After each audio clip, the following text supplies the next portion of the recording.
और अब बात करते हैं सियासत से जुड़ी खबरों की। कल मुख्यमंत्री हेमंत सोरेन से ईडी ने करीब 9.5 घंटे तक पूछताछ की। उनसे खनन घोटाले के साथ साथ मनी लॉन्ड्रिंग से जुड़े सवाल किए गए। पूछताछ के लिए मुख्यमंत्री हेमंत सोरेन दोपहर 11:53 पर ईडी दफ्तर में दाखिल हुए थे और तब से लेकर रात के 9:30 बजे तक उनसे लगातार पूछताछ का यह सिलसिला चलता रहा। इस बीच रात 8:50 पर मुख्यमंत्री की पत्नी कल्पना सोरेन ईडी के दफ्तर पहुंची और थोड़ी देर बाद रात 9:38 पर मुख्यमंत्री हेमंत सोरेन ईडी दफ्तर से बाहर आ जाते हैं। टीवी स्क्रीन पर आप 3 तस्वीरों को देख रहे हैं और सुबह से जिस तरीके से ईडी दफ्तर पहुंचने और उसके बाद सवाल जवाब के सिलसिला शुरू होने से लेकर रात 9:38 पर मुख्यमंत्री हेमंत सोरेन इस ईडी दफ्तर से बाहर निकले और उस वक्त उनके साथ उनकी धर्मपत्नी कल्पना सोरेन भी मौजूद रहीं।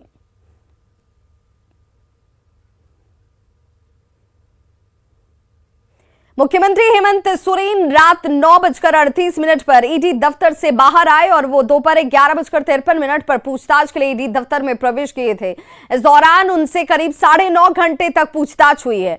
उनके विधायक प्रतिनिधि पंकज मिश्रा से जुड़े सवाल उनसे पूछे गए, साथ ही खनन घोटाले पर लगातार सवाल दागे गए। सीएम ने पूछताछ के बाद महागठबंधन के नेताओं को ऑल इज वेल का संदेश दिया। किस तरह से मुख्यमंत्री हेमंत सोरेन ये पीछे मुख्यमंत्री हेमंत सोरेन बैठे हैं, पूछा और क्या पाया है। हम लोग इतना जानते हैं कि कहीं कोई चिंता की बात नहीं, ऑल इज वेल। आपने मुख्यमंत्री जी से मुलाकात की, क्या बोले? बोलना क्या है, हम लोग सब समझते हैं ना कि क्या चल रहा है। वो सारी बातों को देखते हुए अभी देखते जाइए आगे आगे होता है। कल कितने बजे आना है? नहीं, ऐसा कुछ आना नहीं है। हाँ, चूंकि सब लोग आए हुए हैं तो उनसे एक बार लास्टली अंतिम तो प्रणाम करना होगा। जनता है, जनार्दन है और उसी की बदौलत हम सत्ता में हैं। वो सब लोग चिंतित हैं।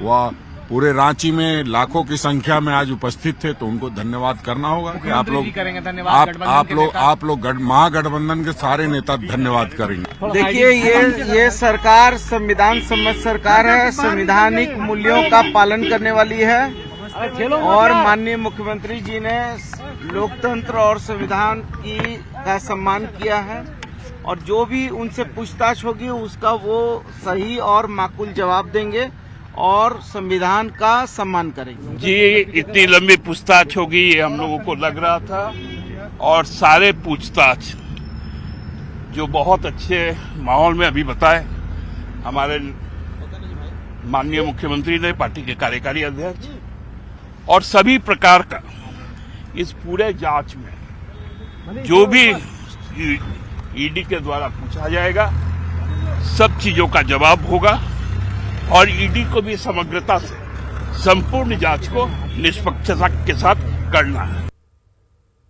एक तरफ झारखंड के सीएम पर ईडी की जांच जारी है तो वहीं दूसरी तरफ सत्ता पक्ष और विपक्ष में वार और पलटवार का दौर शुरू हो चुका है। बीजेपी ने पूछताछ से पहले प्रेस कॉन्फ्रेंस करने पर सवाल खड़े किए तो वहीं कांग्रेस ने यह दावा किया कि महागठबंधन पूरी तरह से इंटैक्ट है, एकजुट है और वे लोग डरने वाले नहीं हैं। कांग्रेस ने बीजेपी पर साजिश का भी आरोप लगाया है। लेकिन सिर्फ उन्हें एक सम्मन जारी हुआ था। सम्मन में यह भी नहीं बताया गया था कि उन्हें अभियुक्त के रूप में बुलाया गया, विटनेस के रूप में बुलाया गया या आरोपी के रूप में। लेकिन मुख्यमंत्री ने जाने से पहले जिस तरीके का प्रेस कॉन्फ्रेंस करके पूरे मसले में ईडी पर सवालिया निशान खड़ा किया और जो क्वांटम ऑफ करप्शन था उस पर प्रश्न खड़ा किया, हमें लगता है ऐसा है कि मुख्यमंत्री जी ने खुद को पहले ही से ही आरोपी मान लिया। तो ये उचित नहीं है। संवैधानिक पद पर बैठे एक व्यक्ति को इन्वेस्टिगेशन में कोऑपरेट करना चाहिए।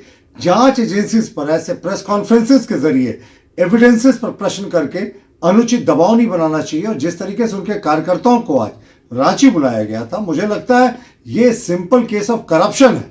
इसमें उनसे सहयोग अपेक्षित था लेकिन उन्होंने इसे राजनीतिक रंग दिया। हम डरने वाले लोग नहीं, हम यह मानते हैं, पूरा देश मानता है कि पिछले 8 वर्षों में केंद्र की सरकार और भारतीय जनता पार्टी ने यही एक काम किया है, संवैधानिक संस्थाओं के माध्यम से कुचला जा रहा है।